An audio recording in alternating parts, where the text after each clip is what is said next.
नमस्ते. आज दुर्गाष्टमी. आज आपण शक्तीची पूजा करतो, दुर्गेचं जागर करतो. पण आज या निमित्ताने मला एका वेगळ्या महामारीबद्दल बोलायचं आहे. अशी महामारी जी आपल्या समाजातील स्त्रीला आतून पोखरते आणि ती महामारी म्हणजे ओव्हर थिंकिंग आणि त्यातून येणारं डिप्रेशन. आपण म्हणतो स्त्री ही घराचा, समाजाचा कणा असते. पण विचार करा, आज या कण्यावर मानसिक ओझं किती वाढले?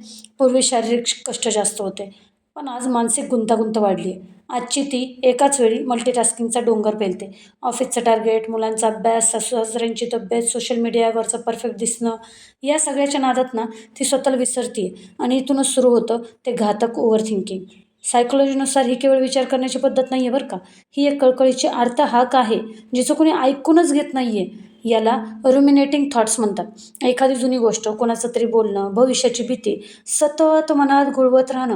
म्हणजे जसं की मी चांगली आई आहे का? मी दिसायला कशी आहे? कोणी माझ्याबद्दल काय विचार करत असेल?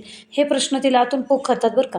आणि गंमत बघा, जेव्हा ती हे कुणाला सांगायला जाते ना, तेव्हा तिला उत्तर मिळतं, "अरे, एवढं काय त्याच्यात विचार करण्यासारखं? सोडून दे ना." पण समजून घ्या, तिच्याकडे मन म्हणजे तिचा काही विजेचा स्विच नाहीये की बटन दाबलं आणि विचार बंद झाले. तिला कुणीतरी सांगणारं, समजावणारंही लागतं हां. जेव्हा ओव्हर थिंकिंग थांबत नाही ना, तेव्हा त्याचं रूपांतर हळूहळू डिप्रेशनमध्ये होतं. चिडचिडी होते ती, एकटेपणा वाटतो. कधी-कधी भरल्या घरातच ती स्वतःला परकी समजायला लागते. आपण जिला मॉडर्न म्हणतोय ना, तिची मॉडर्निटी तिला मानसिकदृष्ट्या एकटं पाडतेय का? हा प्रश्न आपण या अष्टमीला स्वतःला विचारायला हवा. म्हणूनच या मंगलदिनी मला एकच सांगावं वाटतं, मैत्रिणींनो, परफेक्ट होण्याच्या शर्यतीमध्ये स्वतःचा बळी देऊ नका.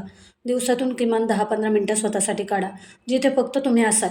आणि पुरुषांना विनंती आहे, तिला सल्ले देण्यापेक्षा फक्त तिचं ऐकून घ्यावं. कारण कधी-कधी "मी तुझ्यासोबत आहे" हे शब्द कोणत्याही औषधापेक्षा मोठं काम करतात. स्त्री मग ती लक्ष्मी म्हणा किंवा शक्ती, आनंदी तेव्हाच राहील जेव्हा तिचं मन मोकळं असेल. आणि देवीची खरी पूजा म्हणजे आपल्या सहवासातील तिचं मन जपणं. सर्व मैत्रिणींना, माता भगिनींना दुर्गाष्टमीच्या हार्दिक हार्दिक शुभेच्छा.